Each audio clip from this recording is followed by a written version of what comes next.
All right, guys, check 1 2 1 2. How's everyone going on this lovely evening? This is Thursday, I believe, February 21st. Anyway, I've just been thinking a lot lately, and it basically has to go into really learning how to adapt with certain things. Especially, a lot of people are talking about, let's say, Instagram, the whole entire algorithm, things like that. And not only that, but just like everyday life. And one thing that we have to realize is that, how I look at life is complete. I think life is humorous, and at the same time, it's a game. And one thing you have to understand about, when you're playing games is that you have to learn how to be strategic. And one thing about life is that there's no cheat codes. There's no up, down, right, L, B, Y, X, freaking, you know what I mean? So yeah, there's really no such thing as cheat codes when it comes to life. And whenever you try to cut corners, it ends up biting you in the ass. So one thing you have to realize about life is that you have to adapt to it. And, I've been talking about this quite a bit to some friends. And one thing that how I look at life is, you basically have your one level. You have your first level. I'll just use this as an example. So you have your first level, and that's obviously, hey, you're setting your goals. You're basically developing the route that you want to go. And then from there, you have once you get to a certain point in your goal, or your basically whether it is your goal, vision, so on and so forth. After you basically complete that, what happens is just like with any rounds that you, or with any level that you do, you come to the bonus round, right? And so bonus rounds are basically your opportunities that are basically given to you based off by the work that you do. And like whether it is getting a bonus, or whether it is getting opportunity by getting to speak in front of people, or getting to travel, or whatever. So for me, like how I look at that as the bonus round is that that's when you just basically rake in the most points, right? So you basically just keep on ringing and ringing and ringing, and once you come to the end, you start that new level again. And I think one thing that's really hard for people to understand, and what sometimes that they have a hard time with, is that whenever you come to a new level, there's always a new devil or a new villain or something that's always there to basically throw you off kilter of what you're basically supposed to be doing. So think about this, even though it's not really so big anymore, everyone's kind of learned how to somewhat of adapt to it, but everyone's always kind of wondering what's going to happen with the Instagram, what's going to happen with their career, with whatever they do. And you just got to learn how to adapt to each situation that's given to you. Think about it like when if you've played baseball and you're in the batter's box, and you're basically facing the pitcher, and let's say your count is 3-2 or whatever, and all of a sudden this pitcher just throws you a curveball where you swing so damn hard you miss. And life is just full of surprises, and I find it very interesting. And that's how I basically kind of look at life, is basically playing a game and learning how to adapt to each situation. There's going to be times where you're going to be victorious, and then there's times that you're going to lose, and then obviously there's those times where you learn as well. But one thing that you just got to learn is learning to not get frustrated or beat yourself up about certain things. Especially as you get older, I think you kind of that's when we become wiser, because we understand about what worked and what didn't work, and then sometimes those things that didn't work will eventually work. It's just kind of crazy about how certain things kind of work out that way. And I just find life very interesting. And everything that you've gone through in life, when you basically really look at the big picture, is that you've gone through every single thing in your life to get where you are today. And it all has some sort of similarity, whether it is some job that you might have had like back when you're a teenager, and then you start thinking and you look back and you're like, oh, that's why I learned this. And I remember this old gentleman that I knew. He was a business owner, and he always told me that every single thing that you learn from your previous job or whatever, you'll definitely carry over to the next. And I always thought I thought that was like, a big. I didn't really believe it that much, but excuse me. As time has gone by and passed, I basically really look at a lot of stuff like that, especially with school and even the profession that I was in before, when I was traveling, and everything that I've learned through the past. I really incorporate a lot of the stuff that I do now. And when I look back, I kind of laugh, and I'm just like, wow. And then there's times I get really frustrated. I think probably out of all the industries that I've ever been in, is that the hair industry is probably like one of the hardest ones. I'm just trying to think on how I could explain it. It's very, I guess you would say, cliche in a way, but you just really gotta stay in your lane and not worry about what other people are doing. And that's what I'm saying. It just comes to a lot of adapting and not focusing on what other people are doing, because when you do, you definitely get lost and you start trying to compare yourself to other people, because everyone has different opportunities at different times. Some people are just freaking ringing up the bonus points like no other, and you're just like, dang, when is that winning streak gonna end? But at the same time, it's always good to be what's the word I'm looking for, be proud, and not only that, celebrate with them. It's never cool to rain down on someone's parade and hate on what they're doing or be jealous. I remember when I used to watch American Idol and stuff, and how I would get really emotional with certain things when I'd watch it. And when I mean by emotion, it's just basically of connecting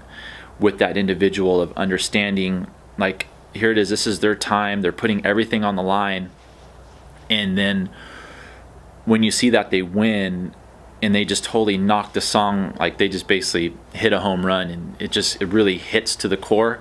And when I see things like that, to me, it gives me hope. It makes me think, like, what, my time's coming. And the same thing with you. You just have to be patient. One thing that I've been learning is that life is a marathon, not a sprint. And I think, especially with the younger generation, is that they want everything to happen now. But we know that it doesn't happen that way. It's like wine.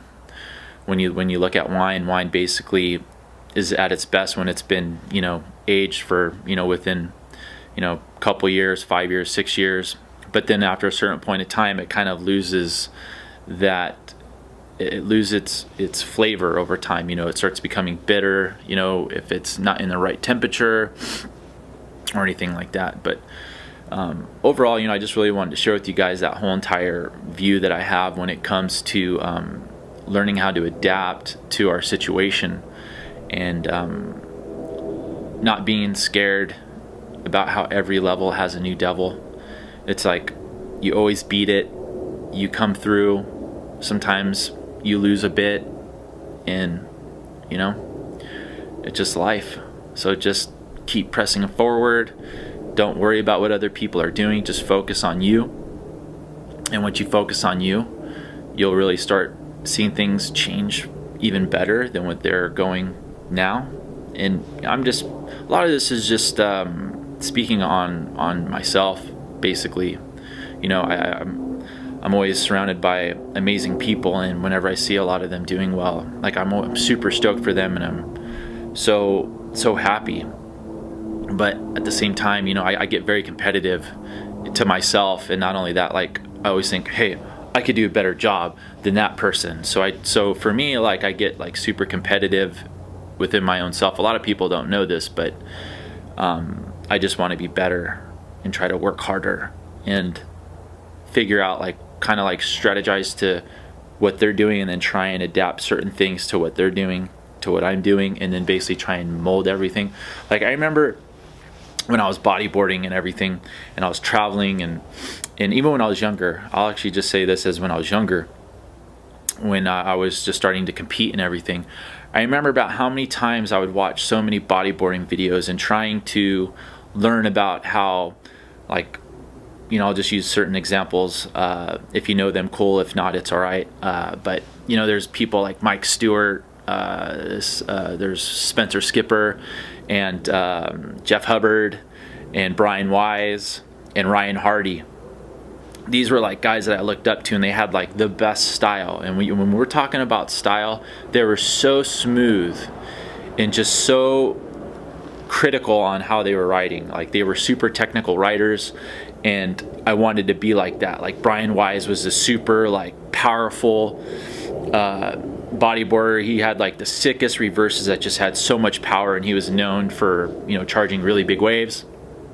And then you guys have like Mike Stewart, who's like the Kelly Slater of bodyboarding, and he has like the smoothest style and power. But when you compare like the two between him and like Brian Wise has way more power, obviously, because he's a little bit heavier, so he knows how to adjust his weight. And so I just remember, you know, watching all these videos, and then like one other guy that I forgot to mention was, I mean, I did mention about him, but was Spencer Skipper.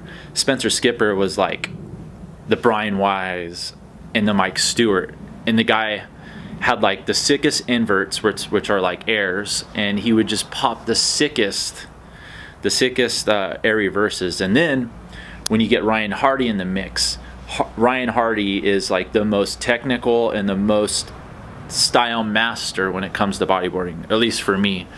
And you know, I remember just growing up watching videos and trying to imitate a lot of their style, and then trying to bring it into my own.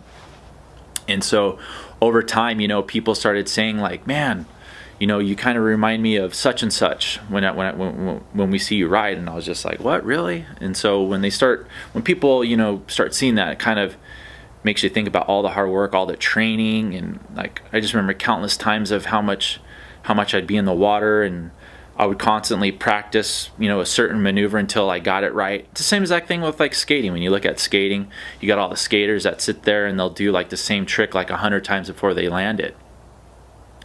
And so I kind of would do the same exact thing when I would, you know, bodyboard and, you know, train for like a competition, or even if I was, you know, traveling somewhere in and out of the water, whether it is, you know, working out wise and whatnot. But anyway, I just wanted to share that about how I've tried to incorporate like with bodyboarding into hairdressing, because even when I watch hairdressers cut and do certain things, it kind of makes me think about when I was younger. And so, because there's a lot of hair cutters that I really look up to, and you know, I think everyone I think when it comes to hair cutting, it's completely different, because the mechanics and how everyone stands and body posture are so much different compared to like when you're seeing somebody surf or like bodyboard.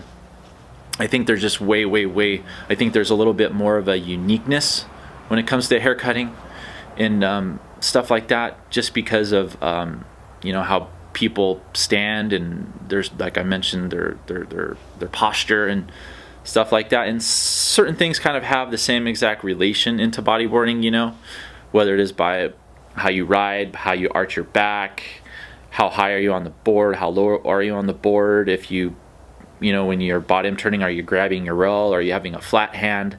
And so it's the same exact thing with hair cutting. You have people some that are lazy, you have some people that are like waltzing, and then there's some that basically take everything into different type of body mechanics, to where you're not so harsh on your body, but more of like, you know, using your hands. Like let's say, for instance, that if you're, you know, cutting let's just say if you're cutting I'm trying to think, let's say if you're cutting a round shape, right? So if you're cutting like something right on the curve of the head, you know, some people will be like this, some will be like this, some will be like this. So it's just, everyone has just different techniques. And even when you're trying to cut like a convex lyre, you know, versus like when you're cutting a convex lyre, you're trying to be too high, versus really just bringing down the elbow and then just adjusting your hand higher to where you don't have to be so much like this. So it just all comes with adjusting, basically learning how to adapt. So anyway, I just wanted to share all that, and I really don't know what else to talk about now. I just kind of went on a little crazy rant and just giving you the way I think about when it comes to everyday life, about how life is a game and you got to learn how to adapt to it and everything. So thank you guys so much for listening, and I hope I don't sound too retarded. But either way, if you didn't, or if I do, oh well. Thank you so much, and see you guys soon. Peace.